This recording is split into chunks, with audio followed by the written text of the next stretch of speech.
If you are caring for someone else, whether paid or unpaid, and no matter how many hours you do it, did you realise that you may be missing out on thousands of pounds of discounts for things that you may use every day? The Able to Care podcast is proud to be sponsored by the UK's #1 carers card. Started by two best friends who recognise that carers deserve better and are 100% committed to helping to change the lives of all carers and bringing them together as a strong community. Carers Card UK provides support, recognition and rewards. It offers reassurance by providing an ID card that helps access emergency information when needed, while also unlocking discounts, a wellbeing hub, a carers circle tool and a community through their app. All of this for less than the price of a box of chocolates a year. There are discounts on gym membership, days out, electrical goods, clothing and even glasses. Let others know you care while taking a little care of yourself with an ID card you can be proud of. Visit carerscarduk.co.uk/promo code/able to care today to order yours.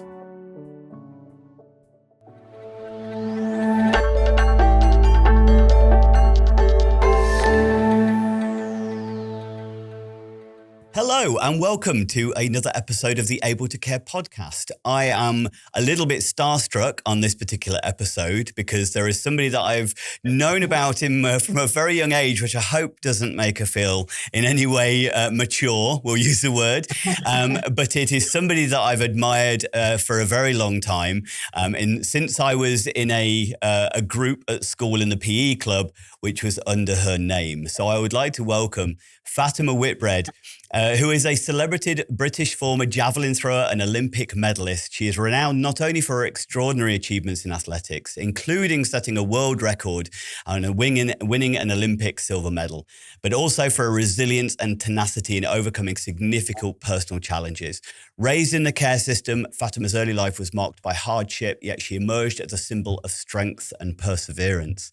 Today, Fatima channels her experience into advocating for children in care, using her platform to raise awareness and drive change. And through Fatima's UK campaign, she focuses on ensuring that children in the care system receive the support and opportunities they need to thrive. Fatima's commitment to this cause is deeply personal. I'm so excited to kind of get into the story behind it and reflects a lifelong dedication to making a difference in the lives of vulnerable young people. So thank you so much for joining me today, Fatima. No, it's a pleasure. Clearly, it's an amazing that you should have been competing in a school team with my name on it. It's not the first time I've heard that, but it does make me feel old. Yeah. And when you look back, I mean, in my competitive days, they were back in the 80s. And I always call the 80s the golden era because anybody that was born in that era will understand where I'm coming from because most things were booming then. And we didn't have the amount of TV coverage like we have all the networks now. We have Netflix, we have Sky. We've got so much out there. Usually it would have been on either BBC or ITV and everybody was tuned in at the same time watching the same thing. We had a whole host of good sportsmen and women back in those days, across the board, even in golf with Nick Faldo, who was in motor racing. We had Nigel Mansell, James Hunt, cricket, you had Ian Botham, Graham Gooch, to name but a few. And then, of course, you had snooker, Steve Davis, Jimmy White. And then you had in the darts, you have Eric Bristow and the Scot, and he was really good too. It was just an unbelievable era. Music was the same. We had some great artists. And of course, in the 80s, they were playing their instruments as well. They didn't have all those music tuners. So music really was music back then, and I'm not saying it's not now, but there's so much more now. Yeah, different now, isn't it? That is, it was that kind of era. Say, I still remember that there was the Goodhue and Co. were a couple of the other teams. Thompson, Davey Thompson. There was, obviously Tessa Sanderson and myself. And then there was, a whole host of others that came along with it, like John Regis, Todd Bennett, in the 400, Chris Akabusi, Dalton Grant in the high jump. There was a tremendous era, Sonia Lanneman in the sprints, Wendy Hoyt-Smith, I mean, and then came the year after that, which we saw Sally Gunnell, and I mean, Steve Cram was still in my era, but Crown was the other during name that of the other group. period, yeah, and when you name those names, they're still big names, you know. I mean, sport today, I mean, just everybody that's been watching the Olympics, I mean, must know that how wonderful it is, and it's the one. The Olympics is, and most big championships is the one thing that glues the world together. You know, it has that solidarity. It has respect and friendship. You know, things that, you know, when you're seeing in the world today, it's, you know, the poverty that we're experiencing, with the level of poverty for our children, you know, it's frightening, really. But it's great to see that a sport like an Olympics can bring that all together. And for that period of time, you know, everybody's in a really lovely, transcendent place where they're being, you know, transported away from all what's going on around us. You know, the tragedies and the systems that are broken. You know, not to say the least of the care system, which is what I now today is my ministry. You know, to bring the children's care system and rejuvenate it and bring change, because that's the single biggest thing that it needs. It's not serving our children as it should do.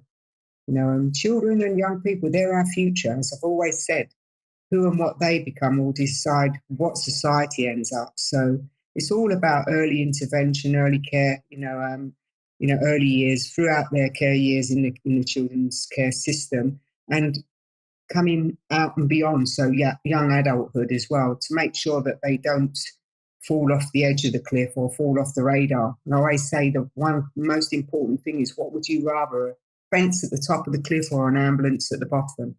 We need to all take that moral and ethical responsibility to do what we can, working in collaboration and partnerships. And that's what Fatima's UK campaign is all about, bringing that collaboration together. It's not reinventing any spinning wheel.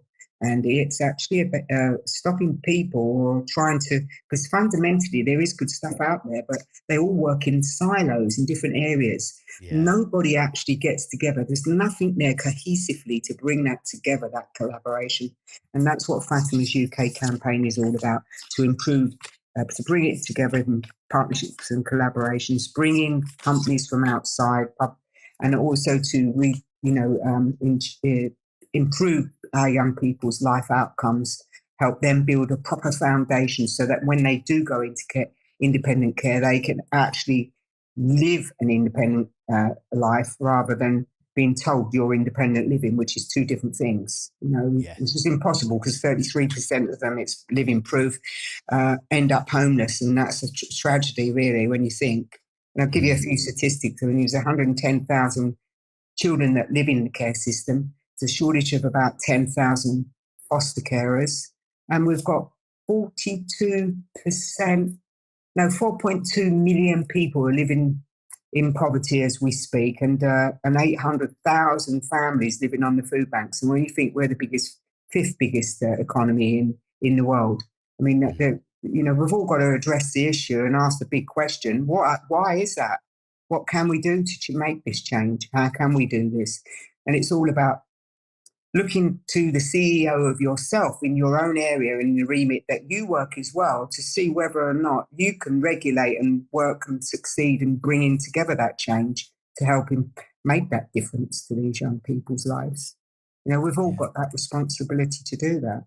It's not just the government's responsibility, because I fear the government doesn't have the funding to do it. It's proof. I mean, every government I've seen over generations to come, I mean, it's a call of arms, really, Fatima's UK campaign, because we've seen this tin can being kicked down the road time and time again, and nothing's changed over the years and decades. It's been promised children will be put first, but as each year goes by, nothing really has changed since the days of my being in care, which was back in the 60s. So there's a long speech for you, Andy. It is, No, that was, I can hear the passion coming through, Fatima, and it's, and obviously that's what's kind of driving you to try and advocate these changes. And I think what you said there, I often refer to, or we often refer to on the podcast, that you're right in what you say. It's not solely on the government, because unfortunately they do tend to fight fires rather than, as you said, the ambulance at the bottom kind of principle, rather than the fence at the top. They're so busy focused on the short-term solutions rather than the long-term advantages that we're working towards. And that's a systemic change that needs to happen. And everybody, as you said, a call to arms, everybody needs to make those change. And collaborating more is one of the things that maybe you're referring to there. You said they're all in separate silos, aren't they? All doing their own thing. But I found in children's homes, for instance, I work a lot in children's homes teaching. They don't talk to each other. They don't collaborate. They don't support each other. So when we've tried to arrange training, going, we've only got one member of staff that needs training, like trying to get any other home to kind of go, well, hey, can they come on yours? Or can we do a collaborative effort? It's hard work. So it's cost them a lot of money. If children, it's so important because they are our future, as I've said, who and what they become, as I said, will decide for what, society ends up. And it's all about giving a child a happier, healthier life.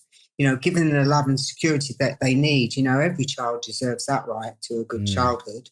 And we can put in place these necessary safeguards for these young children. When you look at the system, with a child nowadays, they've got a social worker, they have a carer, the education system as well. Each one of those authorities really has a responsibility to work together in collaboration, in a partnership, to make sure that child is safe, happy and healthy, and being able to circumnavigate in the direction they need to go, and not for the child to feel insecure, knowing that they may have spoken to the social worker many a time and yet that message isn't getting through, or the carers don't understand, or the school is misunderstanding what that child's going through, once they're back in the care home, or the care home vice versa, not knowing what's going on at school. It's just such a simple solution, it's communication. It's about that collaboration, and that's what we're trying to do with the summit that we're bringing next year, April 23rd, 24th, Fatima's UK Campaign Summit. It's 2025 April at the Guildhall. And that's to bring and harness the power of one voice, the four nations, Scotland, Wales, Ireland, England. It's a 2-day summit. Why that is because, it's quite a multi-complex area of children's healthcare. Children in care, it doesn't just start at the early learning. It goes through the care system. There is social workers involved. There's mental health issues. There's education. So all the virtual schools of heads of education will be at the summit. There's some of the ministers, what I call the decision makers. We want them, the children will be there as well, to talk to and at what it is that the ministers, when they make decisions, they can hear those children's voices when they make the decisions, so they know what it is that those children need. But to bring those other partnerships together, the charities, the organisations, such a big area. So the first day is all about influencers and decision makers, shared good practice and knowledge with the four nations coming together, and the media coming along. Because what we want is to be able to hold account those people, what they should and what they say they're going to do in terms of moving forward to the next summit. And making sure that what system's not serving those children, and get rid of that system and bring in the fresh, regulate it, and without that regulation, you're never going to have, and people signing up to the policy. And that's what we intend to do, is create that policy amongst ourselves in order to make sure that everyone's signed up to working towards succeeding in making a difference and bringing that change about into the modern day. It's not been done. It should have been done. And the only reason why it hasn't been done, because it's a huge challenge for anybody to undertake. I personally am using my lived experience and my Olympic platform, which is helping me greatly to open the doors, get to speak to the right people, engage with everybody that needs to be engaged with, so that we have the right people attending our summit, and that we have the right agenda and the right takeaways, so that when we, the summit's been and gone, we can, as I said, we can benchmark it and make sure that it delivers and it's improving the system. And people that work within that system on the ground floor level, paid and unpaid workforce, equally need to have the hope that that change is definitely going to happen, because it's a long time coming. And that's what Fatima's UK campaign is all about, the summit, and also facilitating in between each summit each year, and bringing those collaborations together and building that portal so people understand, they don't need to work in silos if they've got stuff that's out there that can support the community. If charities have got things that they can support the communities, the local governments in their region and their children's departments, then why not? Yeah. And why shouldn't it be vice versa? Because that child has to live within that community. And there's no point them working in one area in a silo and not sharing what their findings are, vice versa, because that's where there are big gaps in the safety net. Yeah. And that's where the kids fall through, obviously. And often, sometimes, they go off the radar, and that's not what we want, There's a lot of, to be honest, Andy, I mean, there is a lot to talk about, but you know what they say, Rome wasn't built in a day. But Absolutely. We've certainly got a finger on the pulse, and we know what we're going to do moving forward as well into the future too. And you got to start those conversations going from somewhere, definitely, haven't you? Yeah, so that's one. I'm sure you've spoken about this many, many times. So I'm sure, going down kind of the memory lane side of things. But obviously you've got this massive amount of passion, but for many people kind of knowing who you are and the people in the 80s, I mean, obviously I was a child when I kind of really knew of you back in the day. So I had no idea the experience that you'd been through or the challenge that you'd gone through to get there. I was just a kid watching this amazing athlete on TV, kind of, being a celebrity, essentially. So what age were you when you went into the care system, if you don't mind me asking? Abandoned as a baby, and some would say left to die. My neighbour heard a baby crying in a flat, and she hadn't seen anybody coming or going in a couple of days. So she called the police, who come and banged the door down, rescued the baby, which was myself. And then I spent the next 7 months in hospital recovering from malnutrition and nappy rash. Pleased to say I got over the nappy rash, Andy. But during that 7 months, then Hackney Borough Council made me a ward of court. And then I spent the next 14 years of my life in children's homes. And the first home I was in Hertfordshire, in Essex, a place called Hoddesdon in Ware. And there was 25 children there. I mean, the 60s was a totally different time, a period of time. It was more like institutions. Old orphanage kind of things. Yeah, orphanages, where a lot of these children had matrons. And back then they didn't have safeguarding. They didn't have Ofcom. And many of the kids were looked after by local villagers, like teenagers, to come and help organise the kids, get them bathed and washed and get them ready, fed, and play with them or take them out walking, this kind of thing. So for me, that was no different. And I can remember playing in the front room as I was growing up, and the front room was the play area, obviously. It faced the car park. And anybody that came or went into the car park could always say, "Is that my mummy coming to collect me?"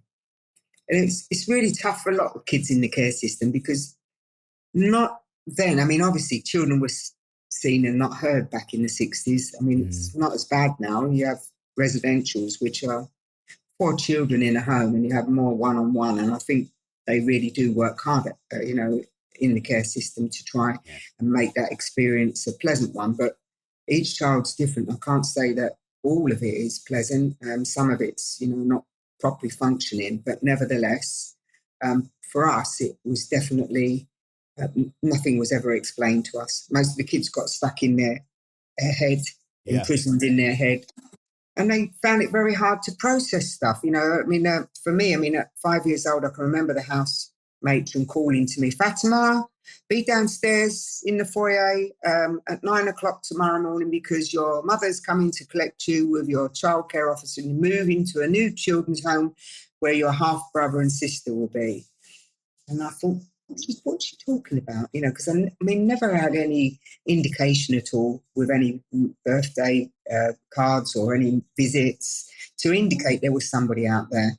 So I then started having sleepless night thinking, what's this all about? Why is it, this is my home. These children are my family. And why, is it that I'm going to be taken away somewhere else?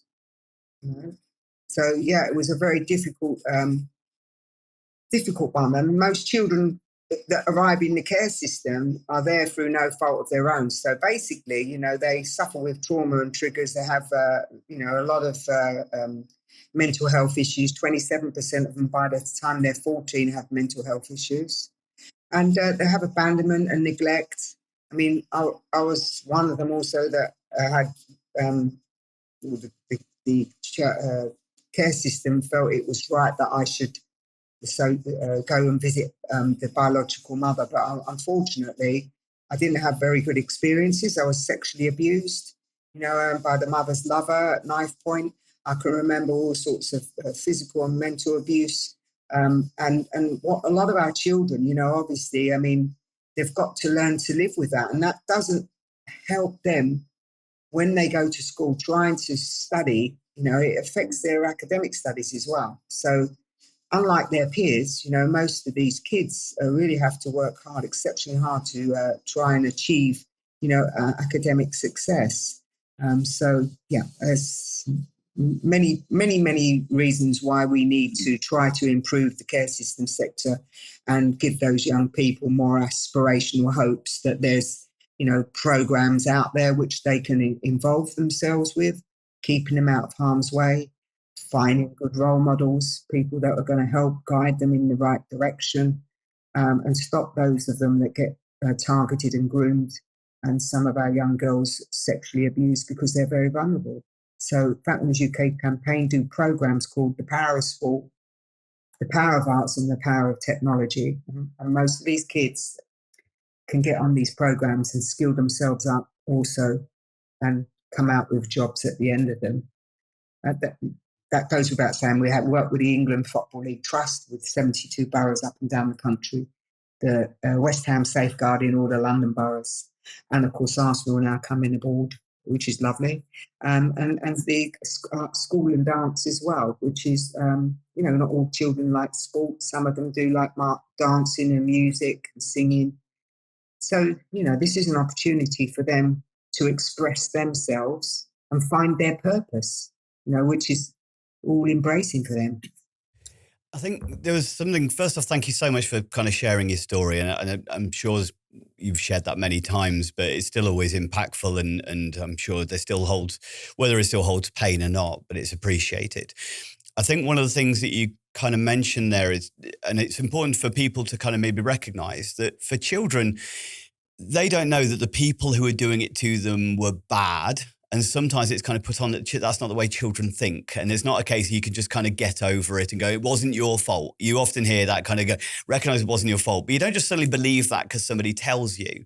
And this is the importance of things like, sports campaigns and things like that, because it gives that sense of community, that sense of nurturing, going, hey, look how good you actually are, which means you didn't deserve any of the bad things that ever happened to you. And then unless you've got that kind of that model to overcome those, to kind of go, hey, I am good because I'm achieving something, I'm mastering something, I'm growing, I'm expanding my abilities. And there's other people who recognizing that I have some skills and abilities. That's so important, isn't it? Firstly, children that live in the care system have got a remarkable resilience, and they actually bring a good set of attributes than they will do to any organisation, any company, anybody, they work with, because they have to learn to think off their feet, learn how to do this very well, read a room and understand people's energy. And most kids in conventional families sort of don't have to do that because they've got the support of mum and dad. They get helped through their education, their friendships, and then selecting their career, and hopefully most families, kids are supported unconditionally. But kids in the care system are used to having to fight for their own rights. They don't have the bank of mum and dad or aunts and uncles, nans and granddads, and they genuinely fear what their future holds. So anything that anybody tells them, they're being let down, they're very fearful of what somebody else may tell them. So they're less likely to be trusting and build these walls of security up around them because they don't want to be let down again or hurt. But what that does is give them a remarkable resilience. Not all of them, but most of them. And they're pretty tough, they want to succeed in shown and given hope is the most important thing. Shown a direction or help them to put them on what I call that unstoppable path to human path to reaching their goals is really important because they're capable, more than capable of bringing those special attributes to helping make anything succeed.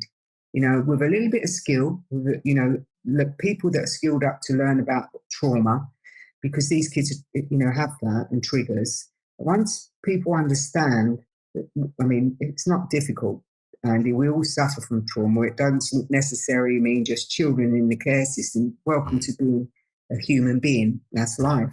And I always say there's no trauma like hierarchy where trauma is concerned because it's very real to each and every one of us. But what it does instill is how you deal with it, the importance of how you deal with that and recognizing it and knowing having the tools to deal with it. Because you can't just say to someone, get over it. It's not about getting over it. It's learning how to deal with it on a daily basis. Now, I always say, look, I've left the care system, but the care system has never left me.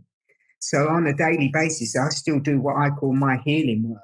And when you reach a certain age in life, we all have that responsibility to do healing work because we're being impacted one way or another through one thing or another, our circumstances. But these children, their primary care years, it never leaves them, but they can, with the right support, with the right guidance, with good role models, they can find something what they like to do and they can learn how to deal with those early primary care years. So past traumas, seeing things in the future, which, events that may come at them, which trigger them, they're the things that you need to help them to learn how to deal with and skill people in the workplace to understand that. So they're not misunderstood as being naughty or their behavior is somewhat more difficult than what you would expect because that's what trauma does to these young people. They've been living with it for years. Yeah. So what helped you to find that path? What took you down utilizing that resilience and that strength to then become an Olympic athlete and what you are today? A few things, really. I suppose I'm very fortunate. I'm one of the lucky ones. When I say one of the lucky ones, I still have to deal with my trauma. Don't get me wrong. 14 years in the care system didn't come without its trauma for me either. So I had an auntie in the second children's home, Auntie Ray. I call her my bright, shining star. In fact, you'll know because in October the 24th of this year, my book comes out. It's called My Bright Shining Star. It's about a 3-year-old Fatima that lived in the care system. And it's quite a big hole in the market, to be honest, in terms of a book that explains what goes on with children that come into the care system. And for children that live alongside that, they can understand more clearly what these children are going through. And for children that go into the care system, important for them to understand, don't fear for what's going to happen to you, because it's absolutely a lovely, kind story that explains that all. And for families that may think, they want to open their homes and their hearts to fostering these children, so important. This is called, so that Auntie Ray was my bright, shining star. And I always remember Auntie Ray, talking about the importance of people understanding the traumas of what these children go through. Auntie Ray actually got us kids. We knew she understood us. And I called Auntie Ray the tickle monster. And the reason why I called her the tickle monster was because in the mornings, if she was on duty, I'd wait until she came under the bed sheets, hid under the bed sheets, until she come and got me, tickled me, and got me. I wouldn't get up because I didn't feel my day had started, And so it's just as well she did, otherwise I'd still be there now, Andy. But Auntie Ray, she was an East End lady, a Cockney lady. And all the kids, loved her. And so I used to run upstairs onto the balcony and I look out the port window and I could hear her clip-clopping and I see her walk all the way to the end of the road and go into the gate there. Oh, that's where she lives. And I must have been about 10 years old. And I decided to pick all these daffodils, which were all around the fields in the People's Gardens where my children's home was. Naughty girl. Mm-hmm. And I picked these daffodils. And I walked down to Auntie Ray's and I knocked on her door with daffodils behind my back. When she opened the door, I said, "Will you be my mummy?" and presented the flowers to her. And she said to me, "Fat," she said, "come round the back, let's talk about this." And I thought, oh, I'll be in trouble now for picking the flowers. So we sat down, we had a cup of tea in her kitchen and she gave me a biscuit. She said, "Fats," she said, "let me tell you," she said, "I can't just be your mummy," she said, "because I've got to be mum to all those other children too." She said, "But here's the thing," she said, "I'm not always there, but you are." She said, "So why don't you be there, mummy, when I'm not there?" So what that taught me, Andy, was that two really important things that stayed with me for the rest of my life. The first was, I thought about it and I thought, yeah, I could do that.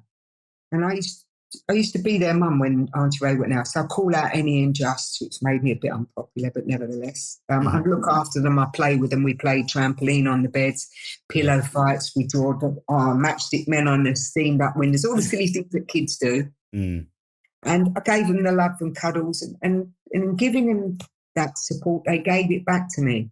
So I got that love back. So that was the first thing, in giving you receive. And the second thing that it taught me was to swivel the lens.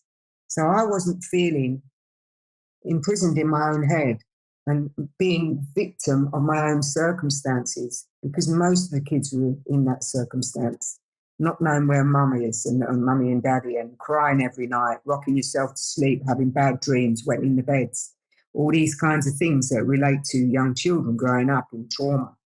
And it really gave me a sense of purpose, an important sense of purpose of looking out and looking after for these young children.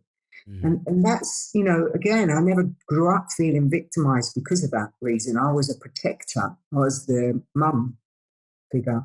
Even we had the baby in our room. The girls' room was always with the baby in the cot, and it would cry every night. And as hard as I'd bang on the fire doors to wake up the house auntie, she could never hear us. So we were never sure if it was selective hearing either. Sounds like it might have been. But I would take the baby to bed with me, and I was really careful not to roll over on the baby. But then when I got to school next day, I would often be falling asleep in the classroom.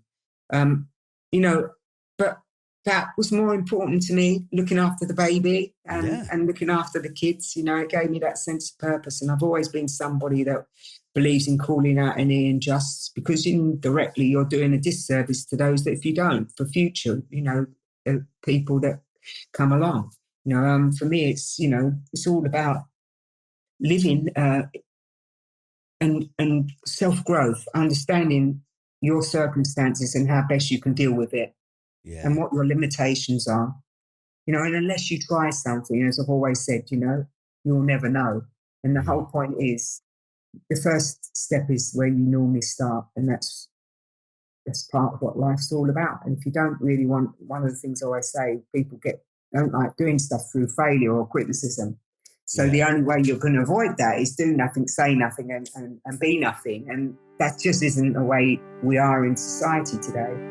Let me ask you a question. Do you ever find the pressures of supporting, teaching, or caring for someone else overwhelming, and wish you had access to more support and information? The Able to Care podcast, in connection with Able Training, has created the ablehub.uk, where for less than the price of a coffee a week, you can access exclusive podcast content, resources, events, and over 45 certified online courses, covering topics like self-care, understanding dementia, neurodiversity, first aid, conflict management, financial advice, and so much more, with new content and courses being added each month. We are so confident that you will benefit from the Able Hub that we are offering 14 days access completely free of charge. No contract, cancel anytime. Become part of the ablehub.uk community and gain the support, knowledge, and resources you deserve. Don't struggle alone. Be able. Find the link in the description.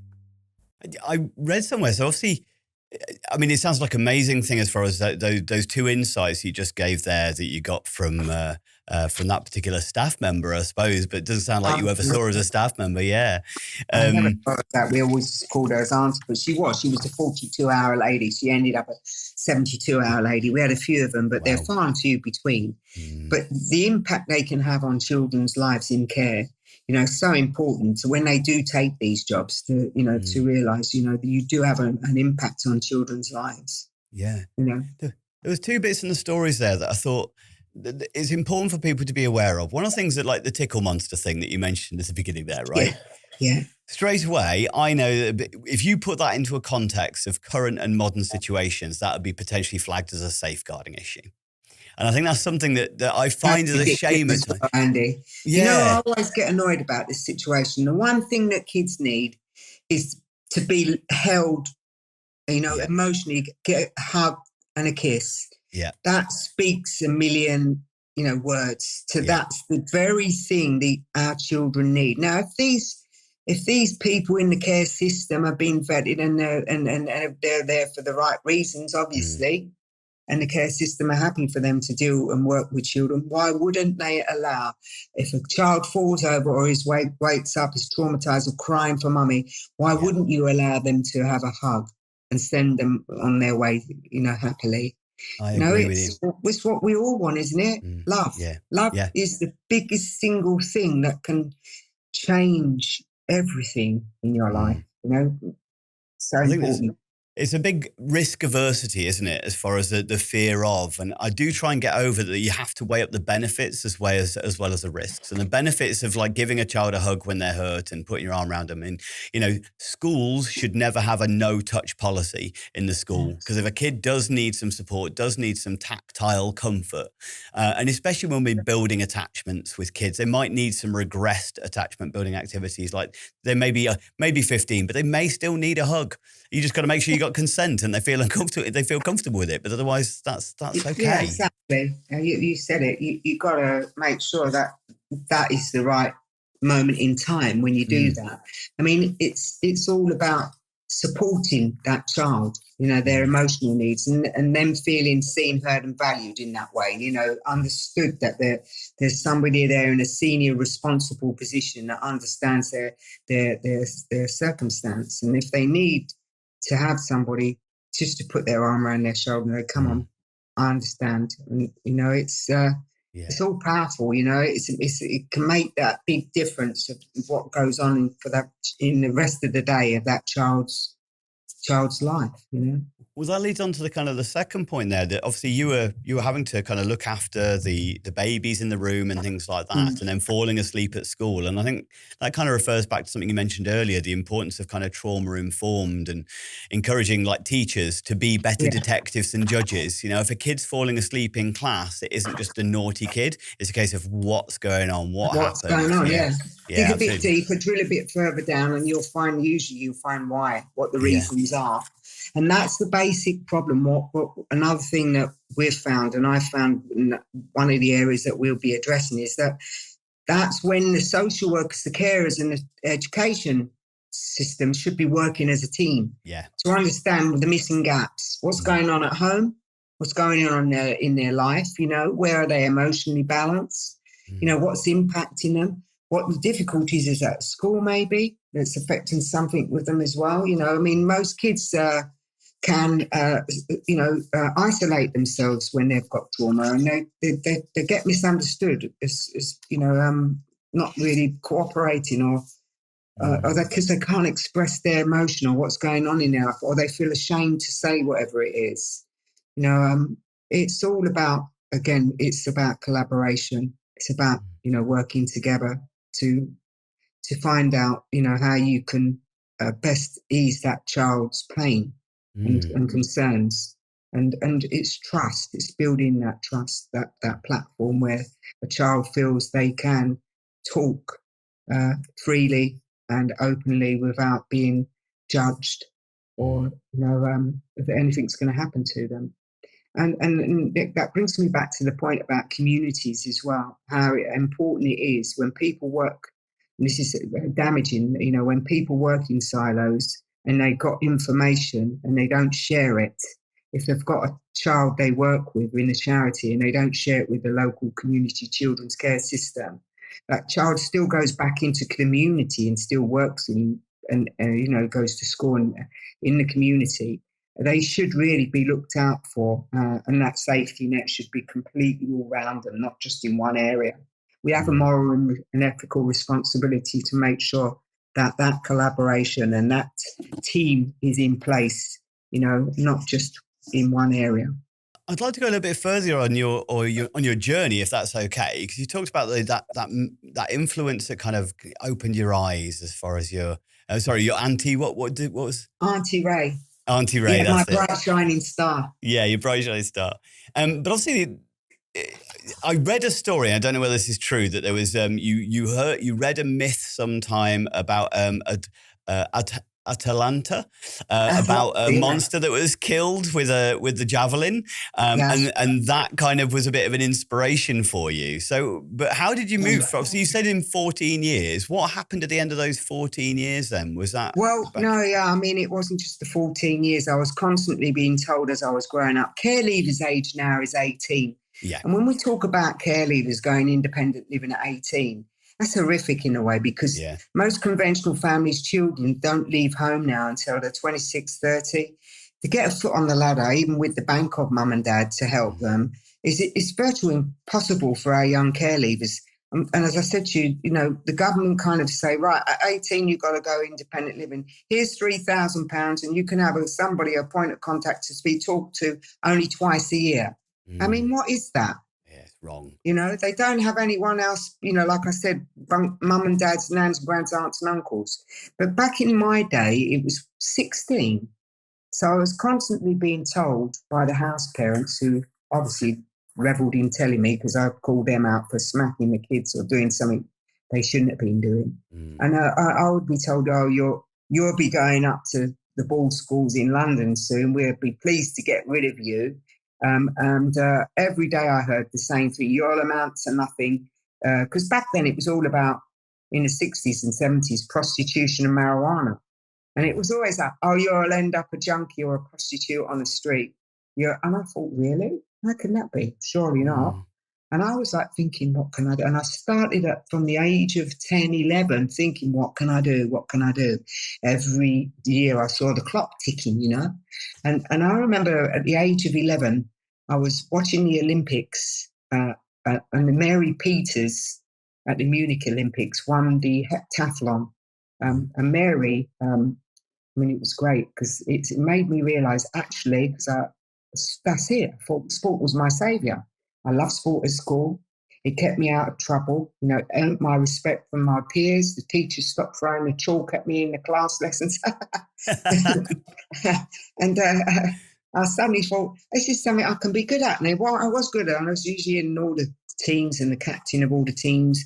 I then decided, that I would learn to manage my team, get them together for practices, talk to them and motivate them, and all these kinds of things that, the skills that you get for young kids to do a sport or something they love to do. These skills will stay with you for the rest of your life, right? You can adapt them to most things. Well, when I saw Mary Peters, as I say, I was 11 years old, and I ran upstairs to the bedroom and I put my feet up the wall, and I was laying there thinking, now that can be something I can do, and I'll have a big mansion and I'll have big cars, mate. And I was dreaming the dream. Yeah. And that gave me hope that there was something I could perhaps think about doing. But the reality of it is, would this 11-year-old kid be able to turn this around and make this, gold dust, in terms of making it success and getting herself out that hole of darkness and know that there was a secure future for that person, for me.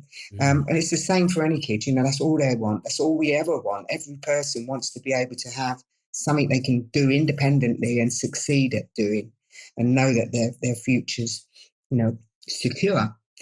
And so, obviously I tried hard at school to do all my sports. And as I said, I was team captain for most, and I enjoyed the fact that I was getting the respect rather than being just stuck outside the headmaster's office for playing penny up the wall.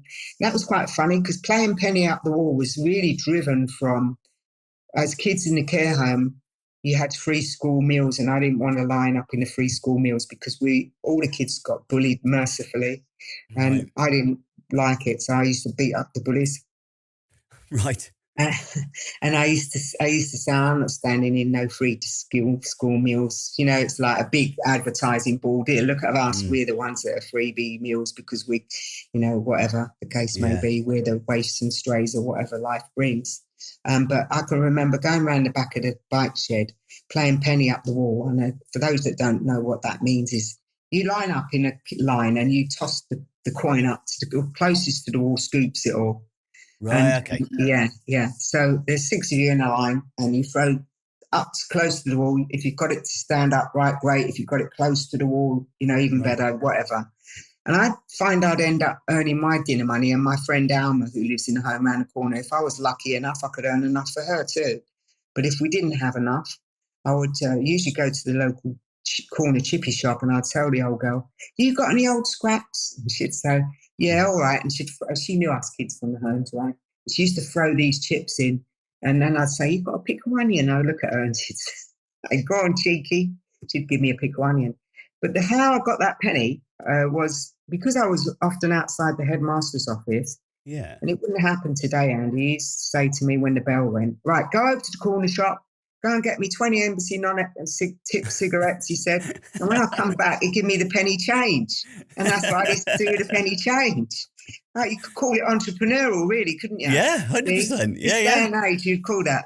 Yes, definitely, right? Yeah. So I was advanced for my years, Andy. I was advanced for my... But with the sport, obviously, that's where I found the love of the Whitbread family. I can remember Auntie Ray was the mum I always wanted, and I said to Auntie Ray, we got a netball tournament coming up, Auntie. I said, and if we win, I said, we'll have a medal. I said, and I'm going to give you that medal, like being the person I want to be, my mum. So Auntie Ray taught me a good lesson, which even that I took to my Olympic stadium years, when I was competing. She said, you concentrate on what you're doing. She said, you haven't won that yet. She said, and you just go out there and do your best.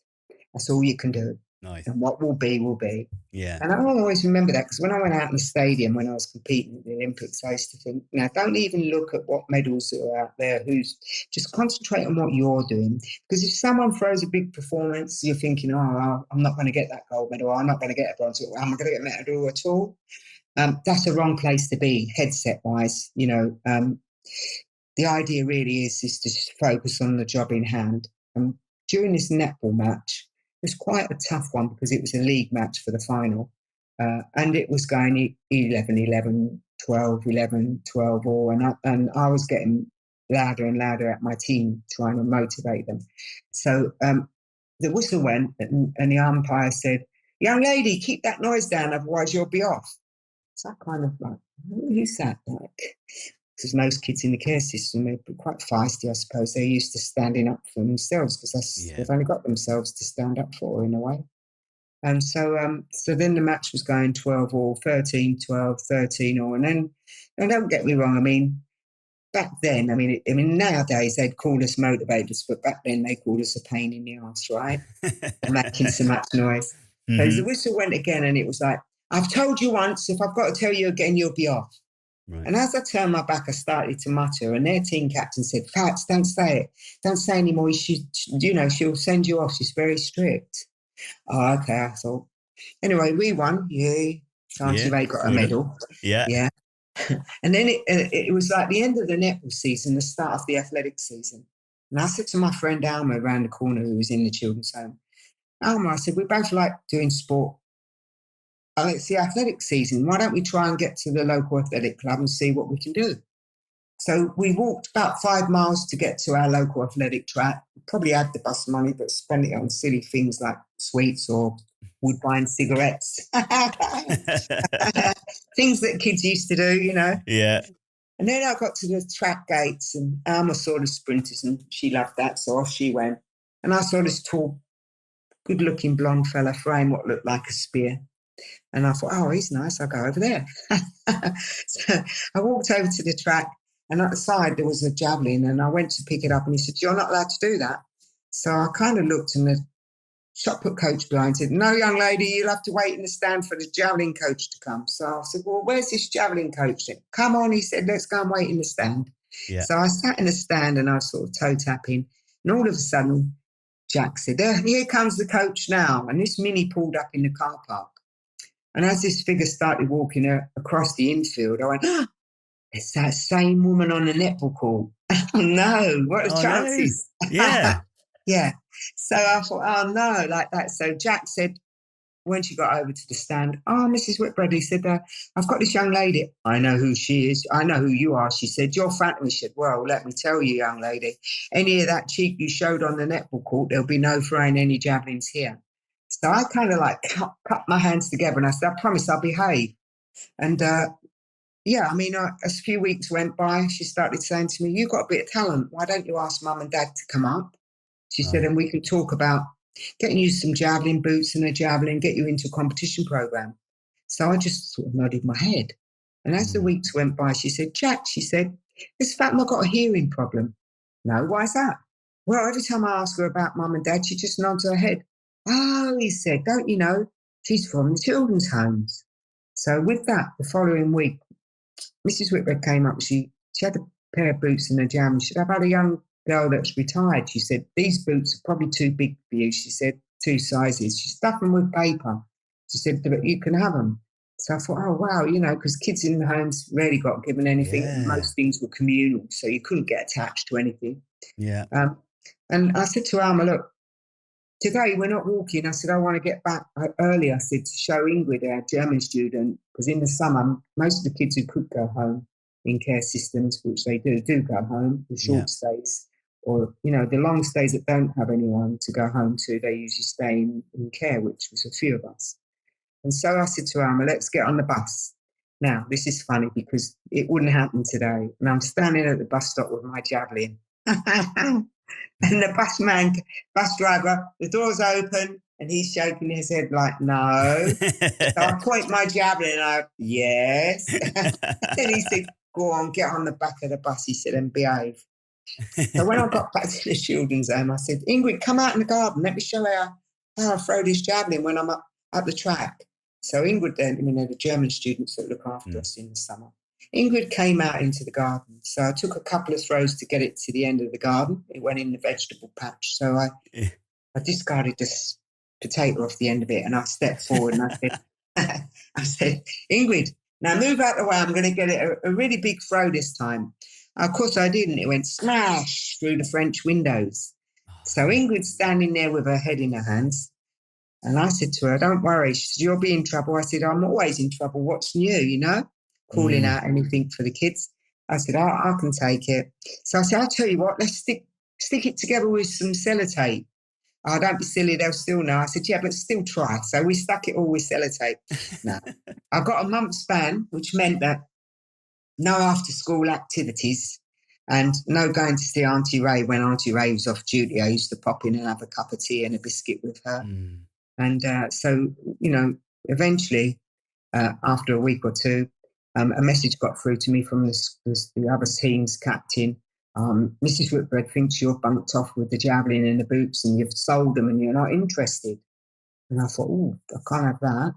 So probably 2:00 one morning, I went downstairs, crept into the front room there where there was a French bureau, and I pulled out of my ignorance an airmail envelope. And I started writing on it, Dear Mrs. Whitbread, I'm sorry I can't come to the track. Only I smashed the French windows and I've got a month's ban. But one day I want to be the best javelin thrower in the world. So I stuck it together and I put Mrs. Whitbread, St. Chad's School, and I hid it under my arm and posted it in the box on the way to school the next morning. Well, I waited and there was nothing. I thought she couldn't have got it. And then all of a sudden I heard, whilst I was playing in the garden with the kids, I heard the phone ring.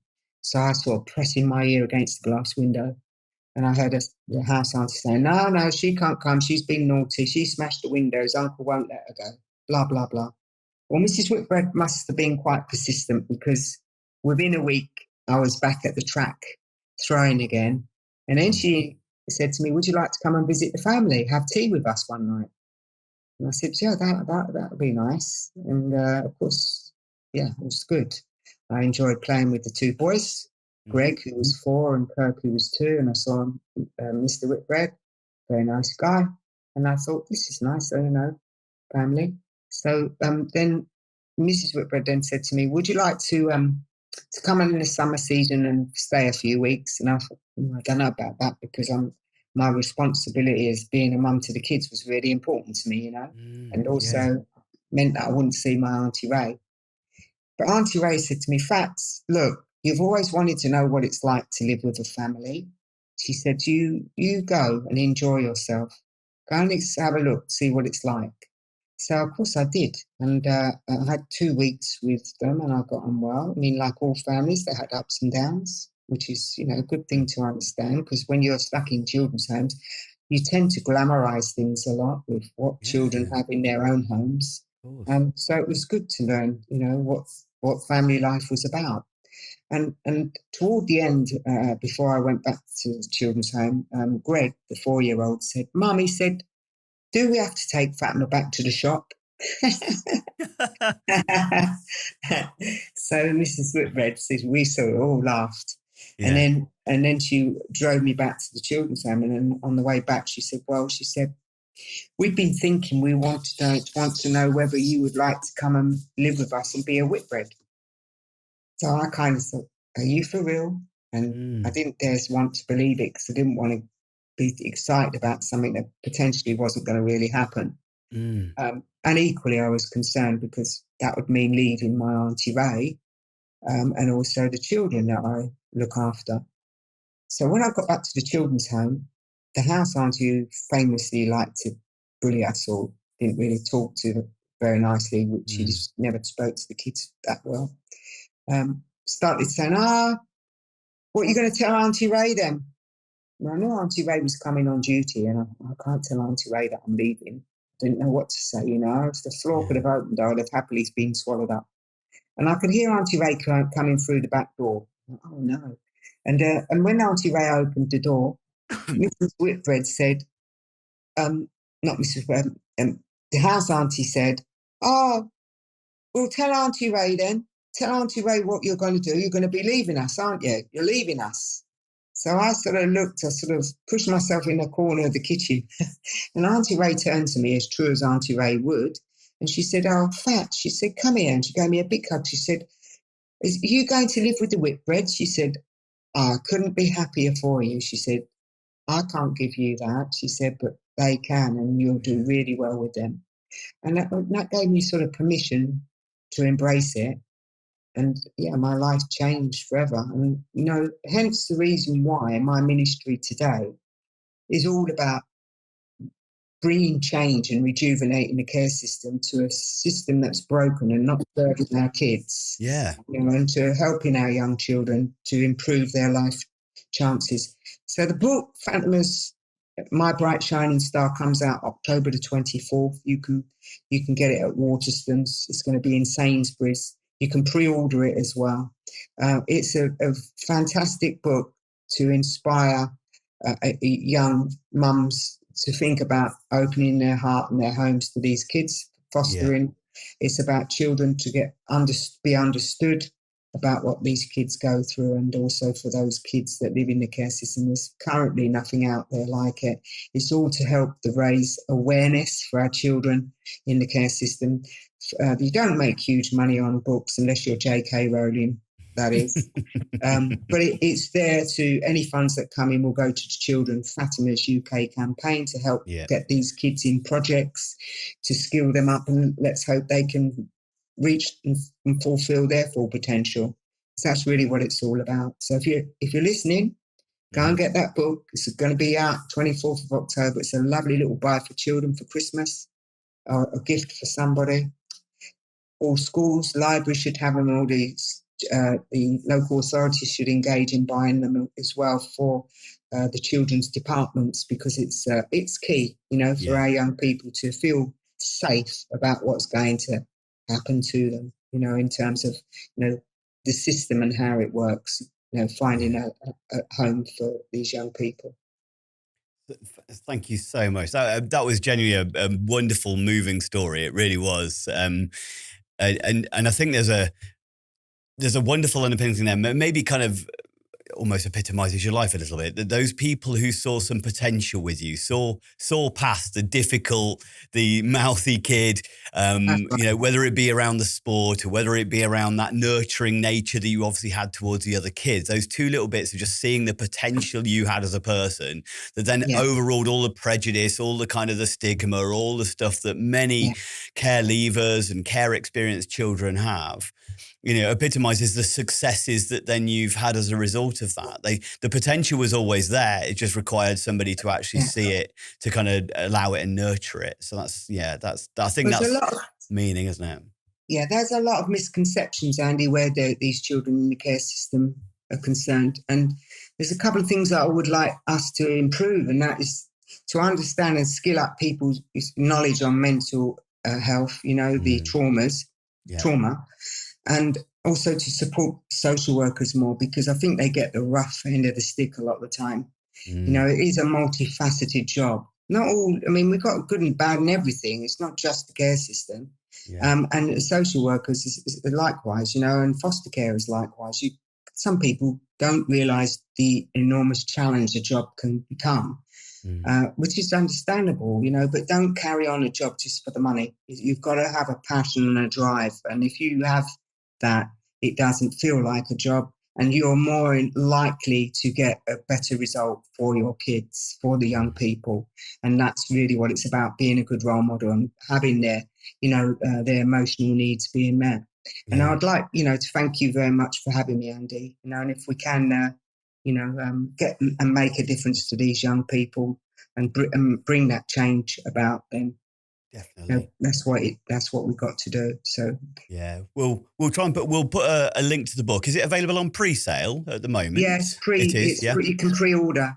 It's Mm. all on my website, Andy. On Insta and that. It's all out there. Yep. But if you've got my mobile, haven't you?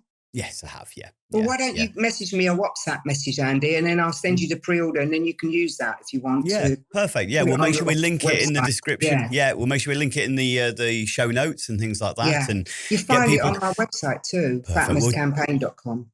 We'll direct people there as well. So anybody who wants to get involved and support Fatima and all the children out there that Fatima's doing her best to represent, to be in the voice of, and bring them together and all the professionals together. I'm excited about the summit. I know of another person who I did a podcast recently who is potentially coming and speaking at said summit. So I'll have a chat with you about that to see maybe how I can get involved as well, because I think it sounds like an amazing thing to really raise awareness and make a difference in children's lives. And this, it's something we're very passionate about. And yeah, I'm so pleased to have you on to speak about it. And I think your story is inspirational. So hopefully people out there are listening and maybe share this with the kids in your care home to go, hey, listen to this lady. You won't remember her. You won't know her, but she No, was it's funny that because big in a day. most people, the kids today, remember they sort of know me for the cockroach incident on Yeah, of course. celeb or Yeah. SAS. But I used to say it used to be their mum and dads that knew me as an athlete, but now I have to say nans and granddads. It's 4 generations, really. Yeah. Yeah. It shows you I'm getting old, Yeah, Andy. but you're still going strong, and I love following you on LinkedIn. I love watching you. You're running every morning or most mornings. You're putting your daily positive Yeah, message out there every day, that's and I it. think anybody looking at needs to take inspiration from what you're doing and kind of run forwards as far as your past doesn't define you in any way. So that's amazing. Okay. Yeah, thank you. It's really important, it's self-growth, because I always say that my experience, if I look back at a 3-year-old Fatima, if I'd said to that 3-year-old, what do you think you would have ever achieved to have done what you've done? I would have to say no. But every day when I look in the mirror, I see that 3-year-old and I say, you've done well. Well Yeah. done. It's living proof that we can succeed if we get that little bit of luck and a little bit of hope, and having good role models makes a world of difference. So if you're in that position to help a young person, why wouldn't you? And I think that's a beautiful kind of summary for the end of the podcast, because we kind of reached the time. So first off, thank you so much for giving us your time today. It's really appreciated. And I know this for anybody out there who's listened or watched this episode and find anything in there inspirational or interesting, please like, comment and share. Pass it on to other people whom I can make a difference of, and to share Fatima's message as well out there. But otherwise, thank you very much again, Fatima, for your time. Yeah, we will be in touch. Yeah, I'll look out for it. As I say, every child deserves a safe and happy childhood. So let's work together and make that happen. Perfect. Thank you. Fatima's UK campaign. Have you ever encountered an adult or child's behaviour that has felt difficult, overwhelming, or challenging? Have you sometimes felt at a loss of what to do, or know that you didn't handle it quite right? People are complex and unpredictable, and their behaviour can be like the weather. We've all made the mistake of looking out the window and feeling safe to wear shorts, but 5 minutes later wishing for an umbrella. What if, like a weatherman, you understood how humidity, temperature and pressure all come together to cause the weather, allowing you to better prepare, predict and respond, and prevent ever having a picnic ruined by a thunderstorm ever again? My book, called Targeting the Positive with Behaviours that Challenge, helps you to become the weatherman of behaviour. It provides you with a toolkit to increase competency, confidence, resilience and empathy, so you feel more assured about how to respond to distressed or dysregulated behaviours in others, including those affected by trauma, mental health, neurodiversity, learning disabilities or dementia. Build better connections, achieve de-escalation and improve outcomes for yourself and those you engage with my celebrated 6-stage target model, a step-by-step process to reduce distress for everyone. Discover my empowering, person-centered guide in Targeting the Positive, written by me, Andy Baker, available from online bookstores worldwide. Find a link in the description and order today.